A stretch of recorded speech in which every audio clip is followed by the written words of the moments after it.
backdrop, this standby agreement with the IMF, it's a good news, a good signal. What does it signal to the world about bringing funds to Egypt? Well, good morning, everyone. And at the outset, I would like to say that it's not just that we are focusing on the immediate impacts of COVID, but we're actually looking forward. And that is very important because countries post-COVID are going to be distinguished by how much effort they put in trying to implement structural reforms that help put the economy on a path for more employment and more inclusive growth. So this is something that we have been able to do pre-COVID. We had concluded a very successful reform program by summer of 2019, and that has allowed us to enter into this crisis with a very good fiscal as well as foreign exchange position. And the government during the crisis has taken very important steps and policies, both on the monetary side, the fiscal side, but also more importantly, when it comes to structural reforms related to widening the social safety net, mitigating the impact on informal employment, creating also women-specific policies related to COVID. So there's so much that has happened, and what we want to do going forward is build on that in order to help not just rebuild the economy, but really reshape it. Mm-hmm. Minister, you say you want to build on that. So let's flesh this out a bit more in terms of the kinds of targets you've set yourself for this year and beyond. Have you been able to secure some of the financing? I mean, we know that you have been able to do that. What else is in the pipeline in terms of that finance? So it's, I used to work in the IMF before, and something that is very important, and I'm sure that all of you cover, any IMF program has to be fully financed, and that's where other multilateral and bilateral partners of development come in. In the case of other finances, and that is whether we're talking about the African Development Bank, we're talking about JICA, the French, the World Bank, etc. What we have been working on in the Ministry of International Cooperation is to make sure that the Sustainable Development Goals are not overlooked in the midst of all of this. So you will find that we have created a multi-donor platform for very specific sectors that will help actually push the economy forward. That includes electricity, transportation, the health sector, given the focus globally now on that and also nationally. We also have not only help or support to the sovereign, but also to the private sector through credit lines to Egyptian banks that are availed through the EBRD and the EIB. So it's really a multi-dimensional and a multi-sectoral effort to create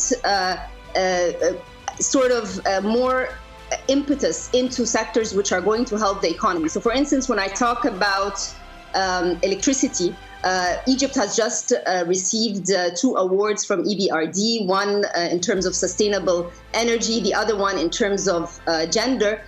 When we come to solar and renewable, Egypt is the #1 in the Middle East. So we want to build on this. And that's why in the multi-donor platform, the energy strategy for 2035 is being pushed.